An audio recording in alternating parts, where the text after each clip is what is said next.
नमस्कार करून त्यांचीच स्तुती भाविक जनांपुढे विनम्र भावाने ठेवण्याचा मी प्रयत्न करत आहे. वास्तविक पाहता श्री स्वामी समर्थ महाराजांचे चरित्र अगाध आहे.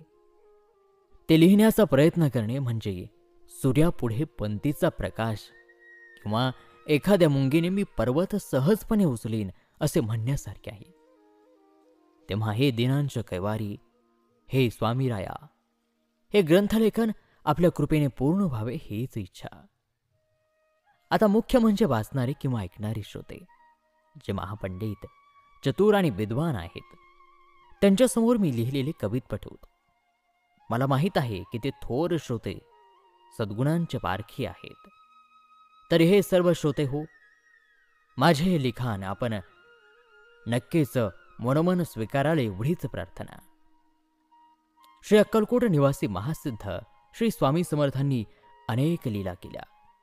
त्या सर्वांचे सविस्तर वर्णन करीत जर गेलो तर एखाद्या समुद्रासारखा हा ग्रंथ वाढत जाईल. आणि म्हणूनच त्या चरित्ररूपी महासागरातून अत्यंत अमोल असे काही मोती मी या ग्रंथात घेत आहे. एखाद्या विस्तीर्ण उद्यानात प्रवेश करून त्यातूनच काही सुंदर सुगंधित फुले वेचून माळ्याने त्यांचा सुबक हार गुंफावा, त्याप्रमाणे हा कवी चरित्र सारामृताच्या रूपाने काही कथारूप निवडक कुसुमांचा हार प्रेमाने आपल्या गळ्यात घालीत आहे. आपण त्याचा स्वीकार करा, अशी दोन्ही हात जोडून आपल्याला प्रार्थना. या फुलांचा सुगंध आपल्या मनाला तृप्त करील, शांत करील एवढी मात्र खात्री. आता इथेच हा प्रास्ताविक थांबवून पुढे अत्यंत अनमोल अशा कथा आपण ऐकणार आहात. यामध्ये विष्णू कवी हा केवळ निमित्त मात्र आहे आणि करते आणि करविते दयाळू कृपाघन श्री स्वामी समर्थच आहेत. शंकरासारखे विरक्त, सूर्यासारखे तेजस्वी, यमासारखे दुष्टांना शासन करणारे आणि भक्तांना माते समान प्रेमळ अशा श्री गुरु स्वामी समर्थांच्या परम पावन चरणांवर ज्ञानरूपी मधु मिळावा यासाठी हा विष्णू कवी भुंगा होऊन रुंजी घालणार आहे. श्री स्वामी समर्थ चरित्र म्हणजे स्वामी लीलांची विलक्षण पाखरण आहे. प्रेमळ भक्तांनी अत्यंत आदराने आणि आनंदाने याचे सेवन करावे. अशा प्रकारे मंगलाचरणाचा आणि प्रास्ताविकतेचा हा पहिला अध्याय या ठिकाणी समाप्त होत आहे. श्री स्वामी चरित्र सारामृत अध्याय दुसरा. भक्तगण एखादी इच्छा मनामध्ये धरून श्रींची म्हणजे श्री स्वामी समर्थांची भक्ती करतात आणि मग त्यांचे मनोरथ पूर्ण होतात. पण जे निष्काम भावनेने भक्ती करतात त्यांनाही कैवल्य प्राप्त होते. श्री दत्त महाराज नरसिंह सरस्वती कर्दळीवनात गेल्याची कथा श्री गुरुचरित्रात संपल्यानंतर मग त्यांना लोकोद्धारासाठी पुन्हा प्रकट होणे भाग पडले.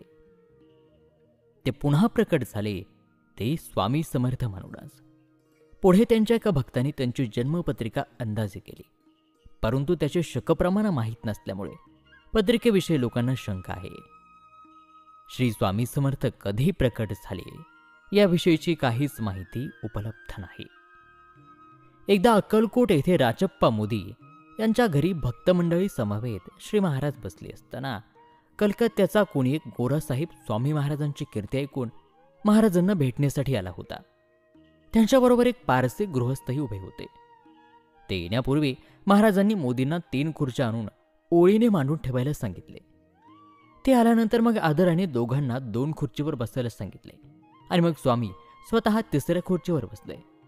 अर्थात श्री स्वामी महाराजांना ते येत असल्याचे अंतर्ज्ञानानेच माहीत झाले होते. महाराजांचे दिव्य तेज पाहून ते प्रभावित झाले. आपण येथे कोठून आलात असं साहेबांनी महाराजांना प्रश्न केला.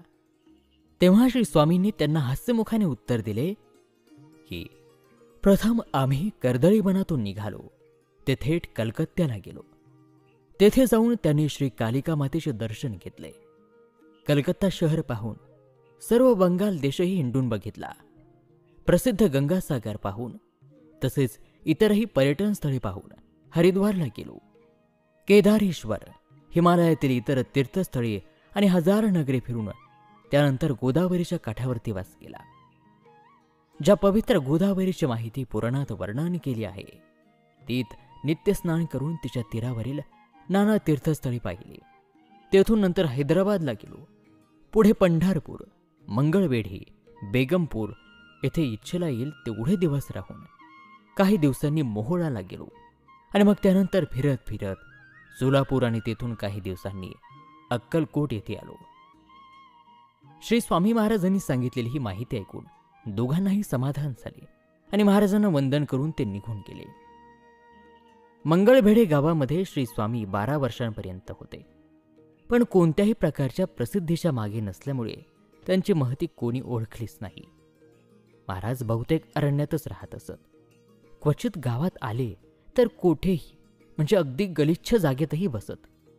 लोक जे काही खायला देतील ते खाऊन मग अरण्यात उठून जात असत. टारगट लोक त्यांना वेड्या बाबा म्हणत. अज्ञानामुळे लोकांना ते परब्रह्म स्वरूप ओळखूच आले नाही. सोलापूरच्या दिगंबर बाबांनाच फक्त त्यांची महती कळाली होती. ते मधून मधून श्री स्वामींच्या दर्शनाला येत असत. स्वामी महाराज त्यांना कमरेवर हात ठेवून दर्शन देत असत. असा हा ग्रंथ स्वामींच्या अद्भुत लीलांनी क्षीरसागरासारखा भरलेला आहे. आणि श्रोते हो, या ग्रंथाच्या श्रवणाने तुम्ही सुद्धा नक्कीच तृप्त व्हाल. तुमची अरिष्टे, संकटे आपोआप दूर होतील अशी या ग्रंथाची फलश्रुती आहे. आणि मायबाप, या दिव्य कथेबरोबरच श्री स्वामी समर्थ चरित्रातील हा दुसरा अध्याय या ठिकाणी समाप्त होत आहे. श्री स्वामी चरित्र सारामृत अध्याय 3. मंगळवेढे या गावी स्वामी महाराज निर्विकारपणे राहत असत. तेथे काही चमत्कारही त्यांनी केले. त्यानंतर एके दिवशी मंगळवेढे हे गाव त्यांनी सोडले आणि ते मोहोळाला आले. तेथे मात्र ते काही फार दिवस राहिलेच नाहीत. तेथे त्यांचे एक परमभक्त अप्पासाहेब टोळ यांच्या घरी त्यांचा मुक्काम असे. अप्पासाहेब टोळ हे फार सात्विक. श्री स्वामी समर्थांची त्यांनी फार मनोभावे सेवा केली. अप्पासाहेब हे सरकारी नोकरीत होते. एकदा काही कामानिमित्त टोळ हे अक्कलकोटला जाणार होते. श्री स्वामी महाराजही त्यांच्याबरोबर निघाले. अर्धे अंतर चालून गेल्यावरती आपली महत्वाची गोष्ट घरीच विसरल्याचे अप्पासाहेबांच्या लक्षात आले. त्यांच्याबरोबर श्री महाराज आणि अप्पासाहेबांचे 2 सेवक होते. त्यांना मग एके ठिकाणी थांबायचे सांगून अप्पासाहेब पुन्हा मोहोळाला गेले. तोपर्यंत सेवकांनी सांगितले तरी महाराज काही केले ऐकण्यात आणि तेथून ते अक्कलकोटला गेले. अप्पासाहेब टोळ परत येऊन पाहतात तो महाराज नाहीत. ते सेवकांना खूप बोलले, पण काय उपयोग. स्वामी महाराज तिथून निघाले. ते थेट अक्कलकोटला येऊन तेथील वेशीवर बसले. तेथून जवळच राहणार एक मुसलमान गृहस्थ त्यांची चेष्टा करायला लागला आणि तो म्हणाला, तू जर खरा सत्पुरुष असतील तर या चिलिमीमधून धूर काढशील. आणि असं म्हणून त्यांनी श्री स्वामींना एक मोकळी चिलीम दिली. आणि काय आश्चर्य, श्री स्वामी समर्थांनी चिलीम ओढायला सुरुवात केली. हळूहळू मोकळ्या चिलिमीमधून धूर निघायला लागला. तो चमत्कार पाहताच त्या मुसलमान गृहस्थाला समजले की हा खरोखरच कोणीतरी मोठा साधू पुरुष आहे, कोणीतरी अवलिया असला पाहिजे. आणि मग तो प्रसंग पाहणाऱ्या इतरांनीही स्वामी समर्थांचे पाय धरले. थोड्या वेळाने उठून श्री स्वामी महाराज गावामध्ये आले. ते थेट चोळप्पा नावाचे एका कानडी ब्राह्मणाच्या घरी जाऊन बसले. त्यांच्या चेहऱ्यावरील तेज पाहून चोळप्पांना वाटले की हे कोणीतरी साधू पुरुष असले पाहिजेत. आणि मग त्याने श्री स्वामी समर्थांची सेवा करायला सुरुवात केली. श्री महाराज शेवटपर्यंत त्याच्या घरीच राहत होते. केवळ पूर्वपुण्याई म्हणून स्वामी महाराज चोळप्पाच्या घरी आले. श्री स्वामी महाराज घरी आल्यापासून जशी काही लक्ष्मी आपणहून त्यांच्या घरी यावी तशी त्यांची आर्थिक परिस्थिती हळूहळू सुधारू लागली. खरोखरच धन्य तो चोळप्पा आणि त्याचे घर. बरेच दिवस चोळप्पाच्या घरी महाराज राहिले.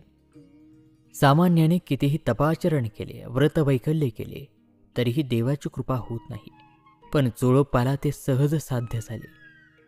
कित्येक लोक देवाच्या प्राप्तीसाठी योगसाधना करतात, नुसती वायुप्राशन करून साधना करतात. कित्येक जण निराहार राहतात, कोणी मौन धरतात तर कोणी संसार सोडून संन्यासी देखील होतात. पण सर्वांनाच देव भेटतो असे नाही.